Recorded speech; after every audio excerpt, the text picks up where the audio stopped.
এখন বাজে 4:30। আমাদের এখানে ঝড় আর বৃষ্টি শুরু হয়েছে প্রবল হারে। দেখুন, আমি ঘরের জানালার মধ্যে দিয়ে ভিডিওটা করছি, সেইভাবে দেখাতে পারছি না। অতিরিক্ত ঝড় হচ্ছে আর বৃষ্টি হচ্ছে, চারিদিকে সাদা হয়ে আছে। দেখুন,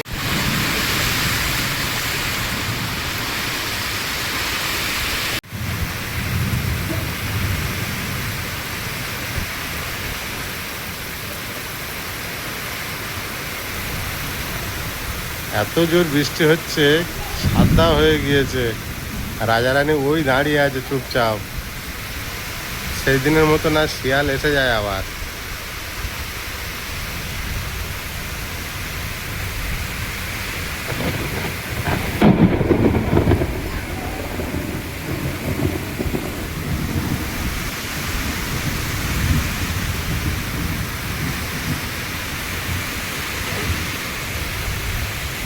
নমস্কার, সীমার ন্যাচারাল ব্লগের আরো একটি নতুন পর্বে আপনাদের সকলকে অনেক অনেক স্বাগত জানিয়ে সম্পূর্ণ নতুন ভিডিও নিয়ে উপস্থিত হয়েছি। আজকে যেন ঝড় হচ্ছে আর একটু রোদও উঠেছে। তো এখন বিকালের দিকে কি হয়, প্রতিদিন বিকালেই বৃষ্টি হচ্ছে। দেখতে থাকুন পর্বটা, আশা করছি ভালো লাগবে। আর ভালো লাগলে লাইক কমেন্ট শেয়ার করার অনুরোধ রইল। আর আপনারা লিখছেন রাজারানীকে দেখতে পাচ্ছি না, এখন চারিদিকে মাঠে জল হয়েছে। রাজারানীর তো আর আনন্দের সীমা নেই। আমরা শুধু চোখে চোখে রেখেছি শিয়াল যেন আর না আসে। সে কত দূর দূর জল পেয়ে চলে যাচ্ছে। আর সুরভি শুকুরি ওই যে মাঠে একজন শুয়ে আছে আর একজন খাচ্ছে। এখন এই প্রতিদিন বৃষ্টি হওয়ার কারণে প্রচুর ঘাস হয়েছে। এরপরে ছাগল গরুর কষ্ট দেখা দেবে। মাঠে যখন চাষ হয়ে যাবে তখন রাস্তায় সম্বল। এখন খাবার ওদের অভাব নেই। রাজা রানী সুরভি শুকুরি সবাই খুব আনন্দে আছে, কারণ ওরা সবাই ঘাস খায়। রাজা রানী প্রচুর ঘাস খায়। মুষলধারা বৃষ্টি হচ্ছে, পুরো বর্ষার বৃষ্টি হচ্ছে এখন।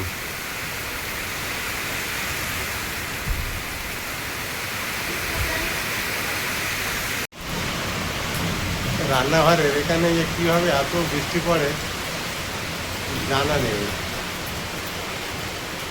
অ্যাডভেস্টার ফাঁকাতে জল হওয়ার নেমে আসছে। দেখুন,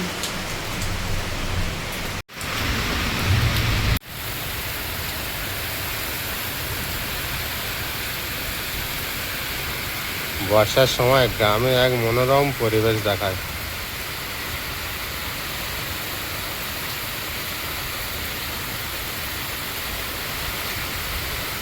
অসাধারণ এক দৃশ্য। দেখুন,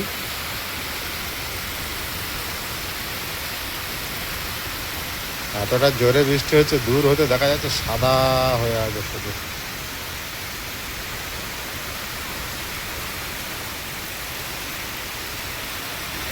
আমরা চারিদিকে ঘিরে দিয়েছিলাম বলে আর অতটা ভয় নেই। যতগুলো মাছ ছিল ঠিকঠাক থেকে যাবে, আর পালানোর সম্ভাবনা নেই।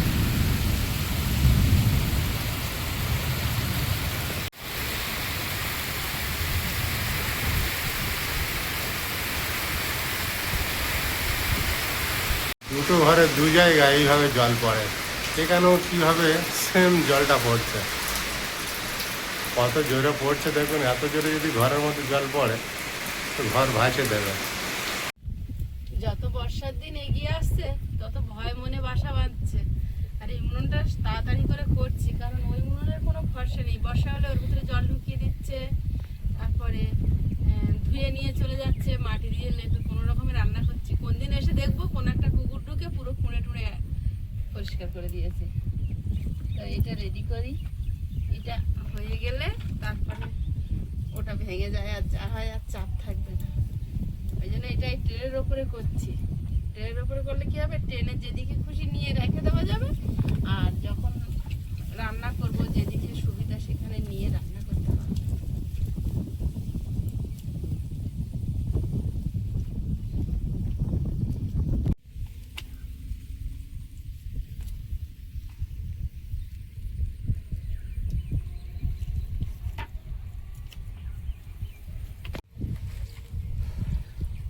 কোনো দিকে হেলে বেঁকে গেছে কিনা আমার একটু বলবে তো।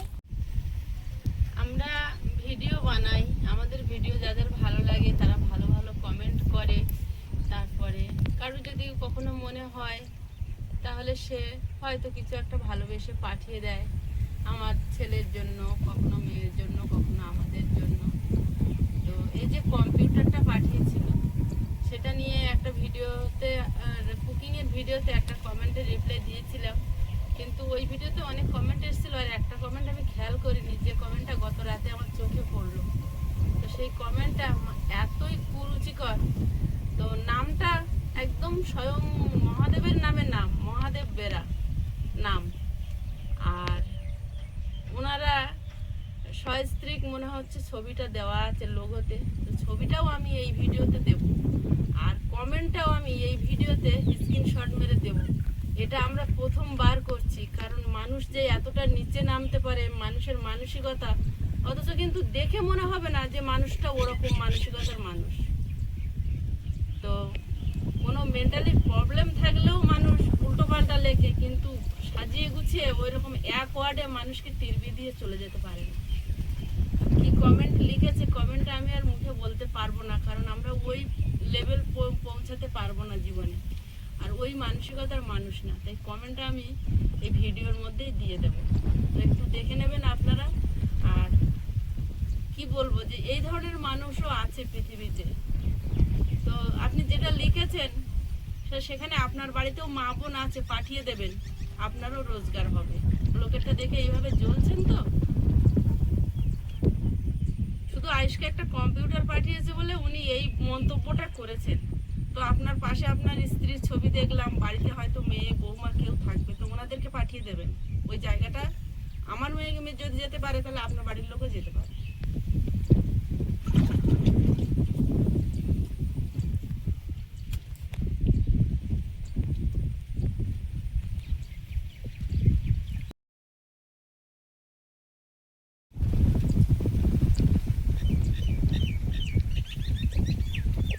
আমরা যে এতদিন ধরে ভিডিও বানাচ্ছি, কখনো খারাপ পোশাক, খারাপ উদ্দেশ্য নিয়ে, বা আমাদের স্বামী স্ত্রীর কোনো খারাপ চরিত্র বা খারাপ কিছু আমরা কখনো ভিডিওতে আপলোড করেছি যেটা দেখে মনে হতে পারে যে এই কমেন্টটা লেখা যায়?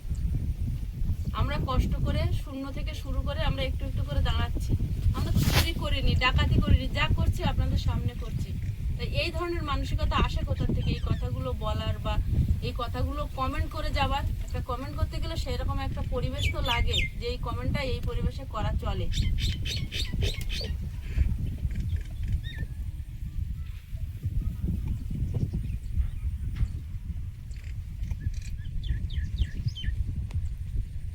মানুষের একটা সংসার ভেঙে গেলেই ছেলে হোক মেয়ে হোক দ্বিতীয়বার সে সংসার করতে পারে, সে উঠে দাঁড়ানোর চেষ্টা করতে পারে। আমরা মধ্যযুগে বাস করছি না, আমরা রাজা রামমোহন রায়ের আগের যুগে বাস করছি না, কিন্তু এই ধরনের মন্তব্য করতে গেলে অনেক মানসিকতা লাগে।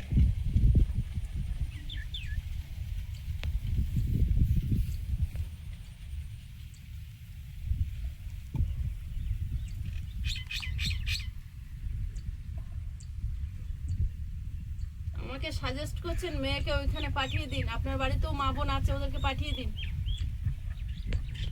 আপনি যদি সভ্য সমাজের মানুষই হতেন তাহলে এই ভাষাগুলো লিখতেন না, এই কথাগুলো লিখতেন না, আর নিশ্চয়ই আপনার ওই সমাজের সঙ্গে যোগাযোগ আছে, না হলে হট করে আপনার মাথায় আসতো না।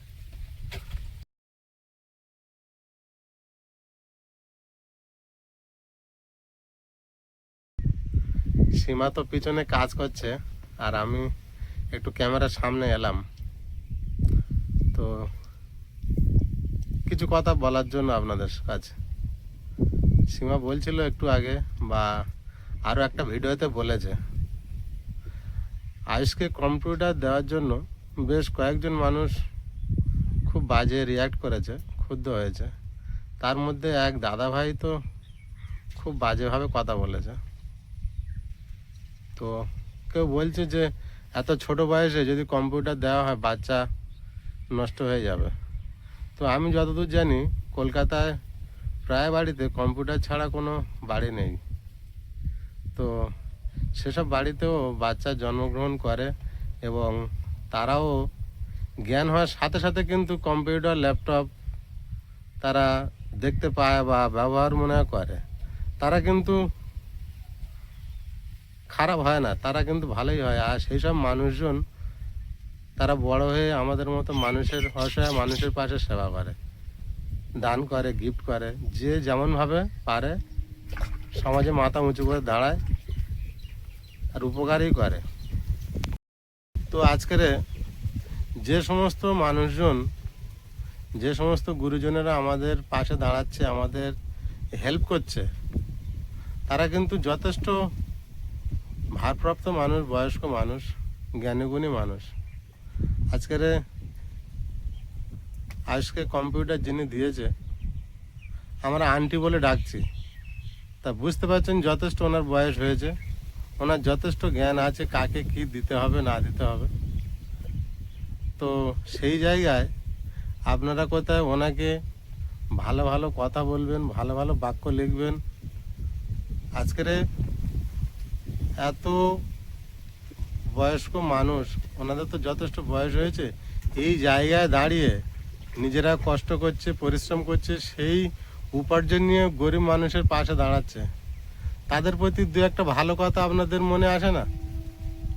তাদের প্রতি দু একটা শ্রদ্ধা জানানোর কথা মনে হয় না? আমরা তো আধুনিক যুগে বাস করছি, শুধু শুধু নেগেটিভ বাজে কথা বলে নিজেরা কেন ছোট হচ্ছেন? আর যে দাদাভাইটা বলেছে যে আমাদের চ্যানেল বন্ধ করবে, তো আমি ওনাকে বলবো যে আপনার মোবাইল নাম্বার আর অ্যাড্রেসটা আমাকে একটু পাঠান, তাহলে আমি দেখি আপনি কেমনভাবে কি করতে পারেন। আপনার সঙ্গে আমি একটু যোগাযোগ করতে পারি কি চেষ্টা করি। পিছন থেকে তো অনেকে অনেক কিছু করতে পারে, সামনে সামনে আসুন, তাহলে তো আমি বুঝবো যে আপনি কেমন দক্ষতার মানুষ। এইভাবে পিছনে ছোট বড় কথা বলবেন না। বিশেষ করে যে সমস্ত মানুষজন মানুষের পাশে দাঁড়ায়, গরিব মানুষের পাশে দাঁড়ায়, আমাদের মতো মানুষের পাশে দাঁড়াচ্ছে বলে আমাদের মতো বহু মানুষ আজ পৃথিবীতে মাথা উঁচু করে চলার রাস্তা খুঁজে পাচ্ছে। মানুষ তো প্রচুর আছে পৃথিবীতে, কারা কজন মানুষের পাশে দাঁড়াতে পারে? সবাই পারে না। এটা এক মহান মানুষের পরিচয়। তাদেরকে ভালো ভালো কথা লিখুন, তারা অন্তত খুশি হবে। আপনারা তো দিতে পারবেন না, আপনারা তো কিছু করতে পারবেন না, কিন্তু বাজে বাজে কথা বলে নিজেকে ছোট করবেন না। তো মানুষের সঙ্গে হিংসা করে কিছু হয় না, সব কিছু কষ্ট করেই করতে হয়, কষ্ট না করলে কিছু হয় না। কথায় আছে না, তোমার হিংসা আমার জয়। যতই আপনি হিংসা করবেন ততই আমাদের উপকার হবে।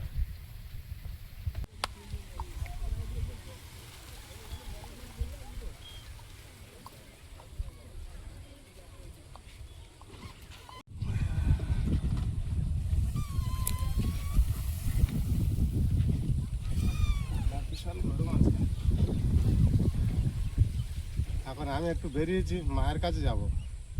এর আগে দুদিন গিয়েছি, আপনাদেরকে দেখানো হয়নি, মাকে দিয়ে আসার পরে। তো আগের দিনে ফোন করেছিলাম, বললো আবার একটু অসুস্থ মতো হয়েছে, বয়স হয়েছে তো, আর সবসময় ওষুধের উপর চলছে। আজকে একটু সন্ধ্যাবেলা ফিরে আছি, তা একটু দেখে আসি।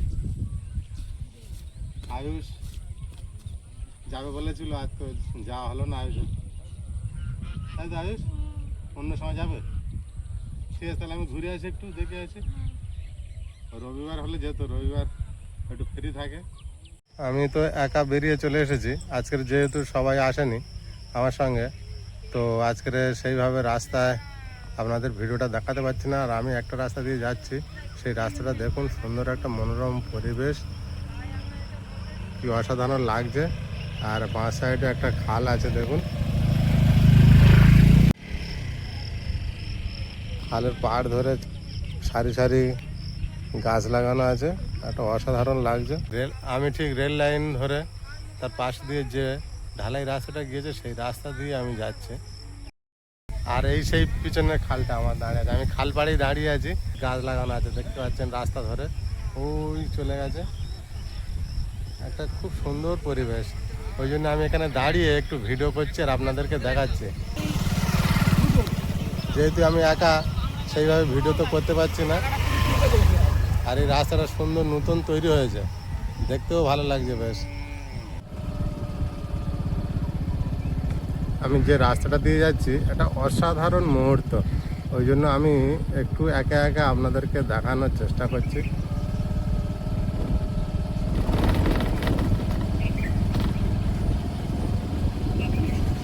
এক হাত দিয়ে গাড়িটা চালাচ্ছি আর এক হাত দিয়েই আমি একটু ক্যামেরা করছি, কারণ আমারও খুব সৌন্দর্য লাগছে এই রাস্তাটা। অসাধারণ এক মুহূর্ত দেখুন।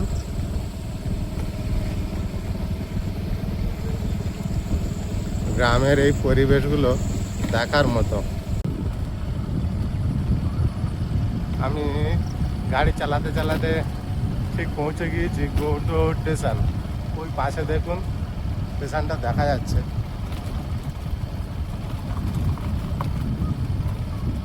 ভিডিওটা বানাতে একটু রিস্ক হচ্ছে, যেহেতু তাও চেষ্টা করছি একটা ভালো ভিডিও আপনাদের সামনে তুলে ধরতে চেষ্টা করছি। এই রাস্তাটা গিয়েছে একেবারে গৌড়দহ স্টেশন থেকে সোজা ঘুটিয়ারি স্টেশনে উঠেছে।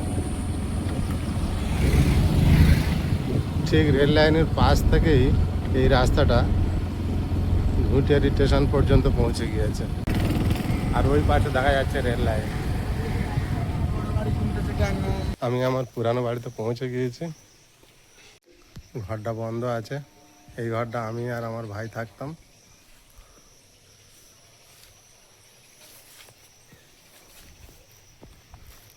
আর এই আমার গাড়ি এখনই আমি রেখেছি।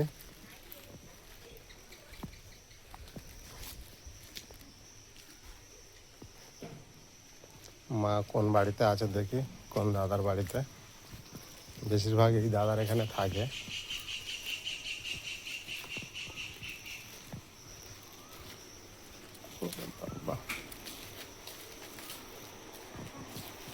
হ্যাঁ, মা আছে এখানে। আস্তে আস্তে সন্ধ্যা হয়ে গিয়েছে। আমি একরকম সন্ধ্যাবেলায় বেরিয়েছি, আধা ঘন্টা সময় ছিল। যখন বেরিয়েছি 5:30 থেকে 6টা বাজে যাচ্ছিল। আস্তে আস্তে সন্ধ্যা হয়ে গিয়েছে, তো এসে বসে গল্প করছিলাম। চা খাওয়া হয়ে গেছে, আবার মুড়ি আর আলু ভাজা দিয়েছে, সেটা খাওয়া হবে। তো মা একটু দাদাদের বাড়ি গিয়েছিল, তো এসেছে, তারপরে আমার কাছে বসেছে। ওটা হঠাৎ হলো। হ্যাঁ, আয়ুষ ও রবিবার দিন আসবে বলে খুব চেষ্টা করছিল। আমি এখন বললাম চল, বলে এক্ষুনি গিয়ে এক্ষুনি তো চলে আসতে হবে, ভাই নেই। তো ওই জন্য আমি বললাম তাহলে থাকো, আমি আসছি। অন্ধকার ভালোই হয়েছে তো, মেঘলা মেঘলা ভাব, বৃষ্টি হবে কি জানি। তাহলে আমি বেরিয়ে যাই। মেঘ মেঘ করেছে, যদি বৃষ্টি হয়ে যায় রাস্তা ভিজে যাবো। দীপেন কোথায় গেল? তুমি যাও, ভিতরে যাও, আমি বেরিয়ে যাই। তো আমি এখন মায়ের কাছে থেকে বেরিয়ে চলে এলাম, বাড়িতে যাওয়ার জন্য বেরিয়ে পড়েছি। আর ঠিক অনেকটা দূরেই চলে এসেছি, যে রাস্তাটা ঘুটিয়ারি শরীফ থেকে গৌড়দহ স্টেশনে এসেছে, সেই রাস্তায় এখন আছি আমি। আর এই রাস্তার সাইডে বেশ কিছু লাইট লাগানো আছে, তার জন্য বেশি সৌন্দর্য লাগছে। পিয়ালি বাড়ি যাওয়ার জন্য আমি রওনা দিয়ে পড়েছি। আর এইদিকে অন্ধকার আছে, তা সেই জন্য এখানে একটা সৌন্দর্য আলাদা লাগছে। দেখো, আরও একবার আমি আপনাদের দেখাই। এই সেই খালপাড় যেটা দিয়ে আমি গিয়েছিলাম, এখন ওই রাস্তা দিয়ে আমি ফিরছি। তখন দেখিয়েছিলাম সন্ধ্যা সন্ধ্যা সময় ছিল, তখন একরকম মুহূর্ত, আর এখন তো একেবারে অন্ধকার। তো এখন কেমন লাগে সেটা আপনাদের সামনে আমি একটু দেখাচ্ছি। আর এই পাশে আছে স্টেশন। একটা কিন্তু অসাধারণ একটা মুহূর্ত দেখাচ্ছে। কি অপূর্ব দৃশ্য লাগছে। ওখানে একটা পোস্টে লাইট জ্বলছে। নীল আকাশের নিচে ওই পৃথিবীর পরে ওই নীল আকাশ। তুমি দেখেছো কি? আমি তো পিয়ালিতে চলে এসেছি, আর হঠাৎ ঝড় বৃষ্টি এসেছে, তার জন্য চারিদিকে অন্ধকার মতো হয়েছে। কিছু কারেন্টটা চলে গিয়েছে, আর জানাটাতে যে লাইনগুলো দেওয়া আছে সেইগুলো লাইন চলছে। উপরে দেখুন বিদ্যুৎ চমকাচ্ছে।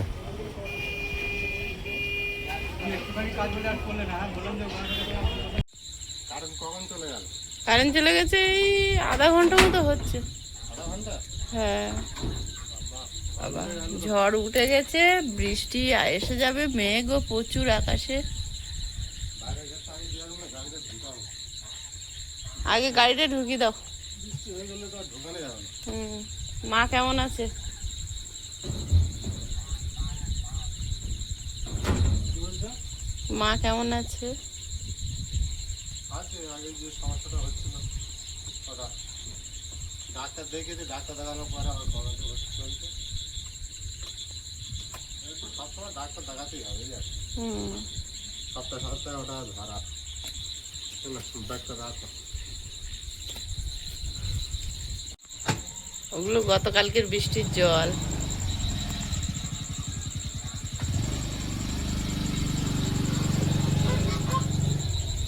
ওয়েদার খুবই খারাপ, বিদ্যুৎ চমকাচ্ছে। এই দিকটা তো একদম শুনশান, এই দিকটাও তাই। আর শুধু ঝিঝি পোকার ডাক ছাড়া আর কিছু শোনা যাবে না। কারেন্ট এসছে, কি অন্ধকার ছিল চারিদিকটা, মুহূর্তে আলোয় ভরে গেল।